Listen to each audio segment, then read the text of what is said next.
दोस्तों आज ना हम पटियाला में मिलने आए हैं गुरविंदर कांसल जी से। एमएलए की तैयारी कर रहे हैं टिकट की। और क्या हाल है सर? पहले तो नमस्कार आपको कि आप हमारे इस ऑफिस में आए। और मेरा हाल बहुत बढ़िया। आप सुनाइए कि आप कैसे हो, क्योंकि बहुत टाइम से मैं आपके ब्लॉग भी देखता आ रहा हूँ और आपके बारे में सुना भी है।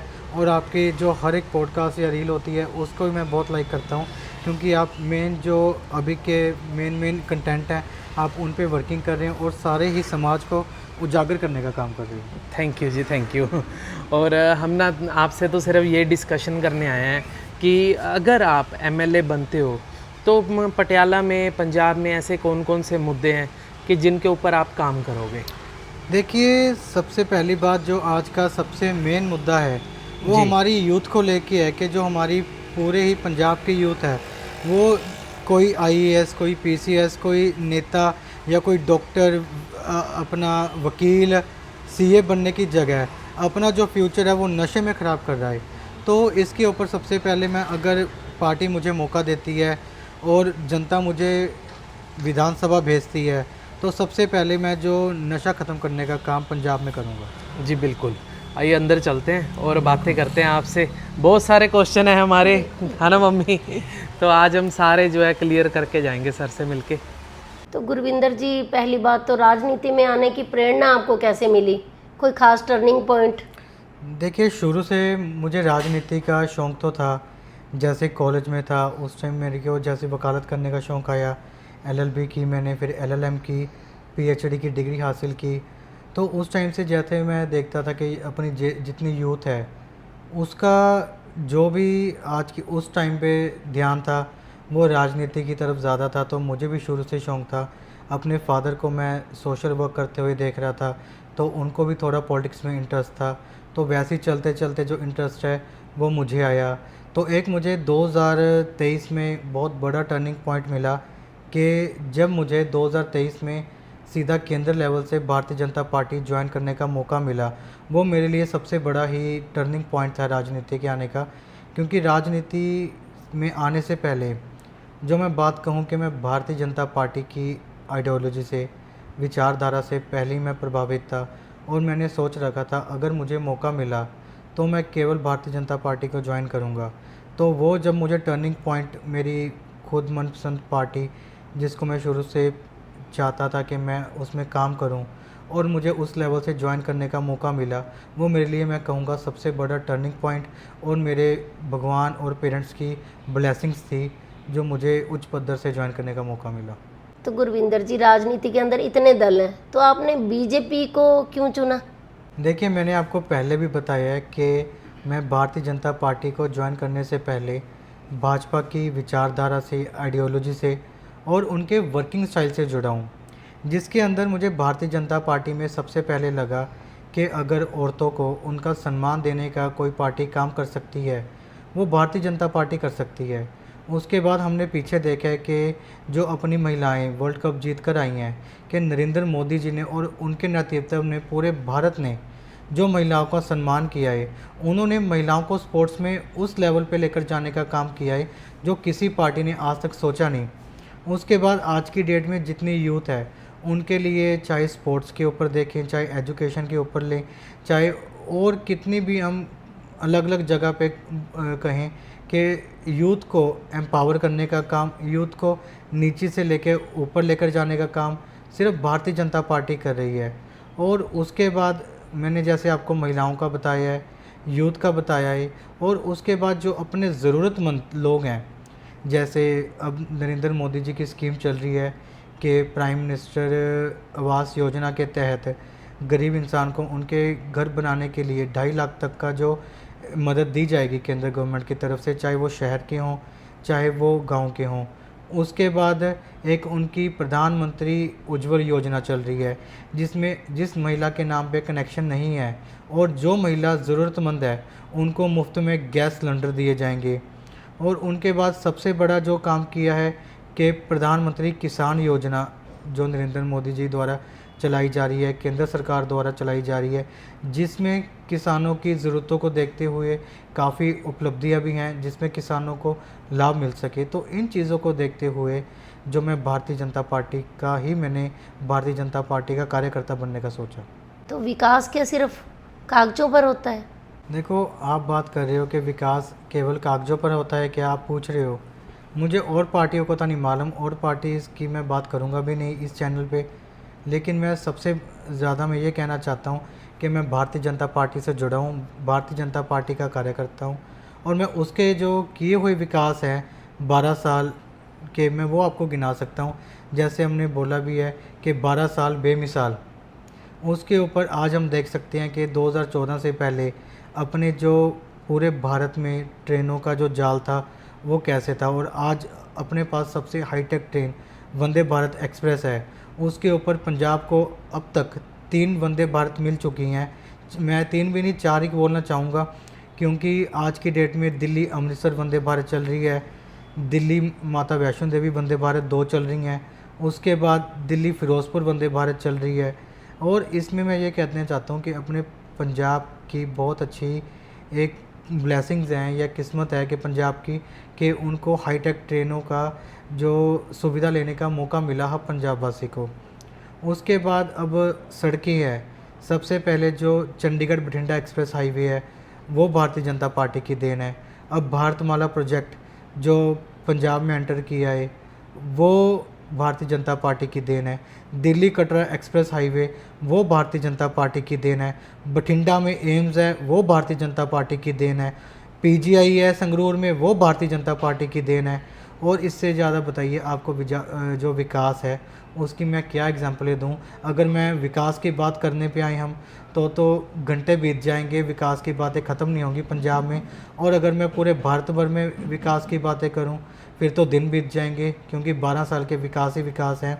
देखो, मैं आपको ये बताना चाहूँगा कि जब नरेंद्र मोदी जी ने श्यामा प्रसाद मुखर्जी की सोच को आगे बढ़ाते हुए 5 अगस्त 2019 में आर्टिकल 370B को हटाया, जिसके हमें ये देखने को मिला जिसके बाद कि J&K और भारत एक हो गया। जबकि जब कोई भी एक नई पॉलिसी बनती थी या कोई कानून बनता था उस पर स्पेसिफिकली ये लिखा जाता था कि ये पूरा कानून भारत के लिए है एक्सेप्ट J&K।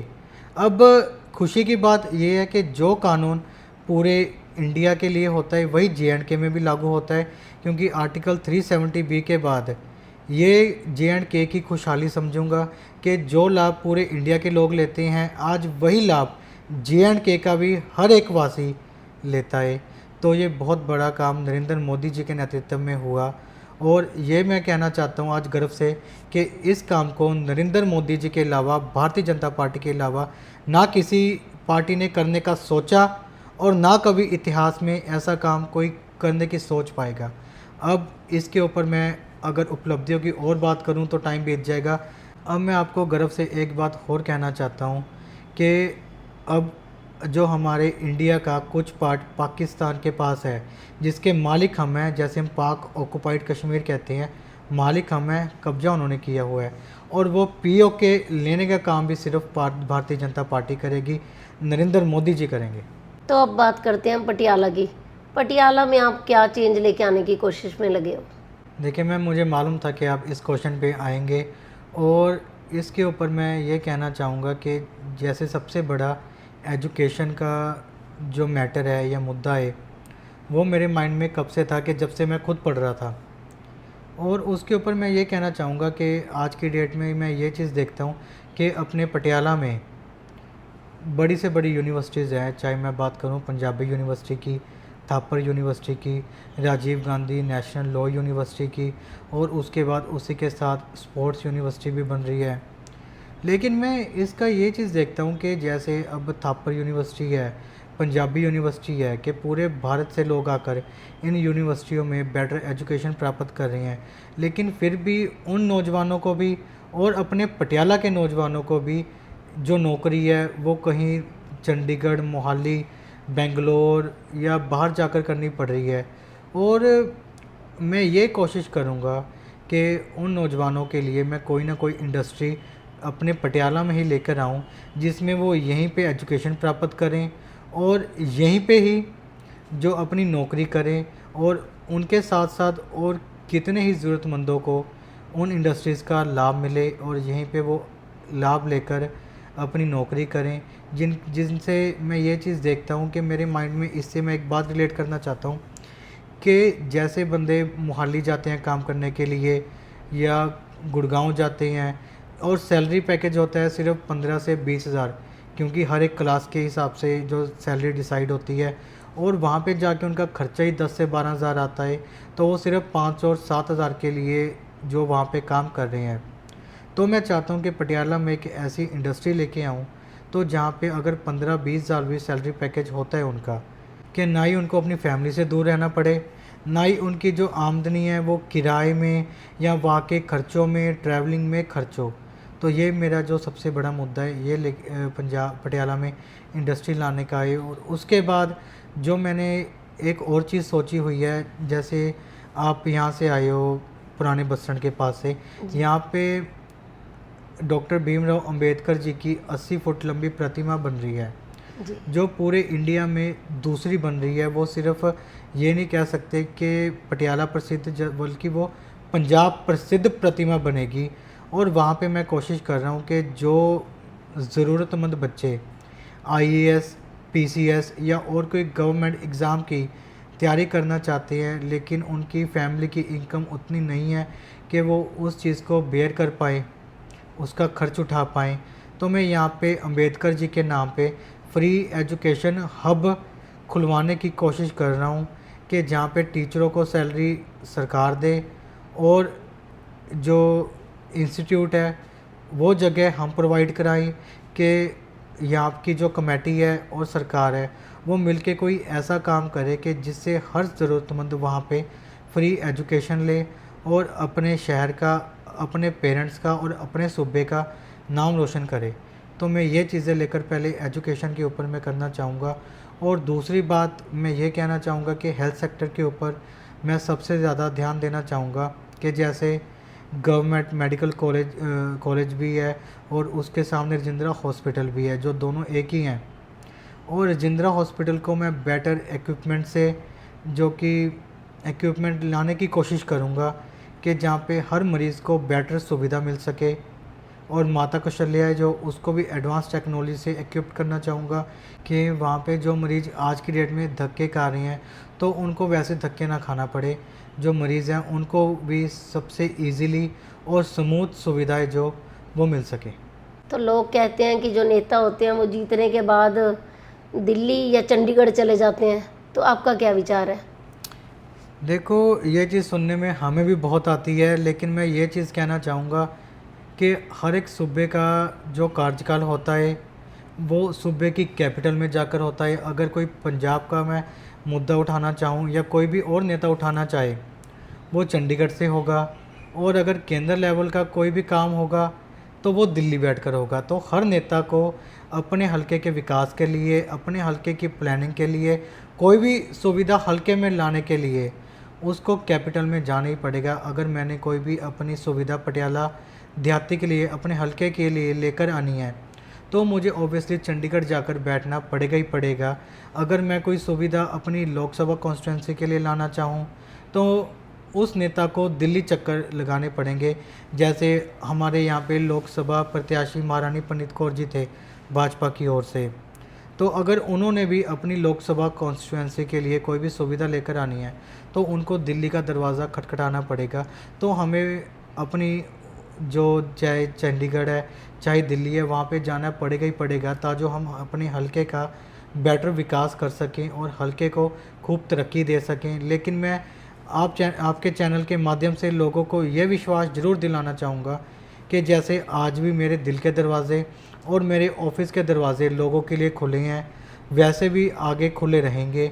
और हर एक पोस्टर पे, मेरे हर एक इंस्टाग्राम, फेसबुक और यूट्यूब पेज पे मेरा पर्सनल नंबर भी है, मेरी टीम का नंबर भी है। कोई भी ज़रूरतमंद या किसी भी प्रकार की किसी को कोई भी सहायता चाहिए, वो जब मर्जी मेरी टीम को, मुझे मेरे ऑफिस में आकर कांटेक्ट कर सकता है, उनका साथ के साथ समाधान होगा। तो दोस्तों, पटियाला के पास विरासत तो है, पर इसे एक मॉडर्न सिटी बनाने के लिए हमें एक अच्छे कैंडिडेट की ज़रूरत है, जो दोस्तों आपने ही चुनना है। देखो, मैं मनचंदा फैमिली ब्लॉग के चैनल के माध्यम राही ਸਾਰੀ ਭੈਣ ਭਰਾਵਾਂ ਨੂੰ ਇਹ ਆਸ਼ਵਾਸਨ ਦਿੰਨਾ ਵੀ ਜੇਕਰ ਆਪਾਂ ਇਕੱਲਾ ਪਟਿਆਲੇ ਦੀ ਗੱਲ ਨਹੀਂ ਕਰਦੇ, ਵੀ ਆਪਾਂ ਪੂਰੇ ਪੰਜਾਬ ਦੀ ਗੱਲ ਕਰਦੇ ਹਾਂ, ਜੇ ਆਪਾਂ ਪੂਰੇ ਪੰਜਾਬ ਨੂੰ ਇੱਕ ਇੰਡਸਟਰੀਅਲ ਹੱਬ ਬਣਦਾ ਦੇਖਣਾ ਚਾਹੁੰਦੇ ਆ, ਤਰੱਕੀ ਦੀ ਰਾਹ ਤੇ ਜਾਂਦੇ ਦੇਖਣਾ ਚਾਹੁੰਦੇ ਆ, ਤੇ ਨੌਜਵਾਨਾਂ ਦਾ ਬੈਟਰ ਭਵਿੱਖ ਦੇਖਣਾ ਚਾਹੁੰਦੇ ਆ, ਮਹਿਲਾਵਾਂ ਦਾ ਸਨਮਾਨ ਦੇਖਣਾ ਚਾਹੁੰਦੇ ਆ, ਤਾਂ ਆਪਾਂ ਨੂੰ ਇੱਕ ਕੇਂਦਰ ਤੇ ਸੂਬਾ ਇੱਕ ਕਰਨ ਦੀ ਲੋੜ ਹੈ, ਤੇ ਉਹ ਸਰਕਾਰ ਨੂੰ ਲਿਆਉਣ ਦੀ ਲੋੜ ਹੈ ਕਿ ਜਿਹੜਾ ਆਪਣੇ ਪੰਜਾਬ ਨੂੰ ਤਰੱਕੀ ਦੀ ਰਾਹ ਤੇ ਲੈ ਕੇ ਜਾ ਸਕੇ। ਬਹੁਤ ਬਹੁਤ ਧੰਨਵਾਦ।